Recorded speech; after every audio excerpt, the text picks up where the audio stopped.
దేవాలయము అభయ ఆంజనేయ స్వామి మందిరానికి ముగిస్తాం రేపు. పితాపురంలో కృష్ణానగర్ కాలనీ ఏదైతే ఎంట్రన్స్ ఉంటుందో అభయ ఆంజనేయ స్వామి అక్కడ వరకు వెళ్తాం రేపు. ఈ మధ్యలో ఉన్న భక్తులందరికీ కూడా మనవి ఏంటంటే, నేను చెప్పిన మందిరాలకి వెళ్ళేసి కనీసం వాళ్ళకి సమాచారం ఇచ్చే బాధ్యత కొంతమంది తీసుకోండి. మనం అది ఉదయం ఇప్పుడు చెప్తున్నాము, కొంతమంది వెళ్ళేసేసి అక్కడ ఉన్న వాళ్ళకి అందరికి చెప్తే వాళ్ళు కూడా కొన్ని ఏర్పాట్లు చేసుకుంటారు, క్లీన్ చేస్తారు అంతా. మళ్ళీ నేను సాయంత్రం వెళ్ళి చెప్పాల్సి వస్తుంది అందరు కూడా. ఎందుకంటే ఇప్పుడు ఇవాళతో మనం పట్టణం లోపల ఇక్కడ ముగుస్తాం. ఇప్పటి నుంచి మనం అంతా కూడా సేవా బస్తీలకు ఎంటర్ అవుతుంటాం అన్నమాట. ఇక్కడ సీతాపూర్ కాలనీ అంతా మొత్తం ఎక్కువ మంది 3-4 రోజులు అంతా మనం అక్కడనే ఉన్నాం. కాబట్టి ఇక్కడ ఉన్న భక్తులకు అందరికీ కూడా మనవి, పట్టణ భక్తులకి ఎట్లయితే ఇక్కడ వచ్చి సహకరించారో, ఎట్లయితే కార్యక్రమంలో పాల్గొన్నారో, రేపటి కూడా అందరూ కూడా ఇదే విధంగా రావాలి. ఎవరికైనా ఇబ్బంది ఉంటే స్కూటర్ తీసుకొని రండి, ఏమి ఇబ్బంది లేదు, కానీ తప్పకుండా పాల్గొనండి. ఎందుకంటే మన పట్టణం అయిపోయింది, మనం ముగిసినాం. మనం అందరం మన పనులకి రోజు ఒక గంట మనం దైవ కార్యక్రమం లోపల పాల్గొనేటట్టు చూద్దాము.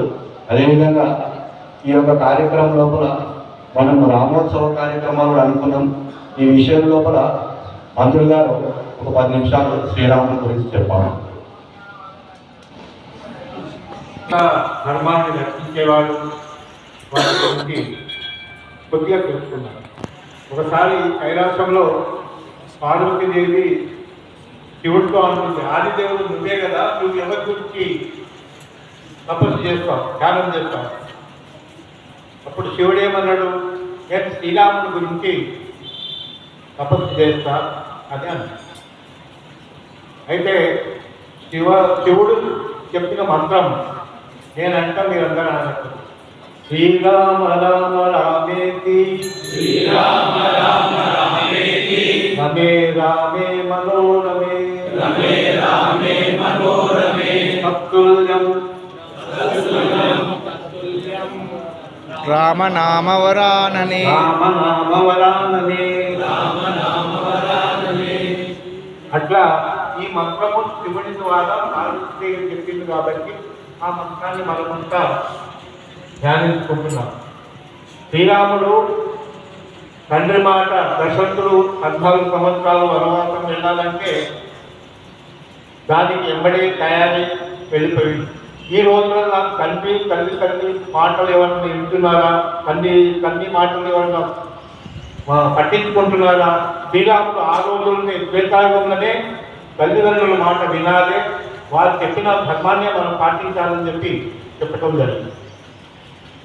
రెండవ విషయము, సీతమ్మ వారిని రావణాసురుడు లంకకు తీసుకెళ్ళినప్పుడు రాముల వారు వారి సైన్యమంతా సముద్ర తీరానికి వచ్చి లంకకు ప్రయాణం కావాలి, రావణుడితో యుద్ధం చేయాలి. ఈ సందర్భంలో ఏమైంది, విభీషణుడు రావణుడితో కొట్లాడి ఆయన ఏదో ధర్మం విషయం చెప్పకపోతే రావణాసురుడు అక్కడి నుంచి ఆయన బహిష్కరించడం జరిగింది. విభీషణుడికి రాముని యొక్క శరణు వెళ్ళింది. అయితే రాముల వారు ఏం చేసిన వెంబడి అభిషేకం సముద్ర నీళ్లు తెప్పించి ఆయనకు పట్టాభిషేకం చేసినాడు. లంకకు ఇవే రాజులు అంటే కొందరు ధర్మ సందేహం పడిగింది. మంచిది, మీరు పట్టాభిషేకం చేసిండు, ఓకే. రావణాసురుడు సరెండర్ అయ్యి టీకం తెచ్చి మీకు అప్పగిస్తే అప్పుడు లంకని ఎట్లా వీళ్ళకి ఏది ఇస్తారు అంటే అయోధ్య నగరాన్ని ఇస్తాను. అయోధ్య నగరాన్ని ఆల్రెడీ భరతునికి నువ్వు అప్పచెప్తావు కదా, భరతుడు అంటే నాకే కావాలంటే అప్పుడేం చేస్తావు? అప్పుడు రాములవారి ఏమంటే నా హృదయ సామ్రాజ్యానికి ఆయన రాజుంది. ఇది రాములవారి యొక్క ధర్మకోణం. మనం కూడా ఎవరికైనా మాట ఇస్తే దాన్ని 100% అమలు చేయాలని చెప్పి శ్రీకాకుళంలో శ్రీరాముల వారు అందరికీ చెప్పడం జరిగింది. కాబట్టి మనమందరం కూడా అయినంత బట్టి ధర్మాన్ని పాటిస్తూ ముందుకు వెళ్ళాలని చెప్పి కోరుతూ ముగిస్తున్నాం. నమ పార్వతీ ఆర్థిక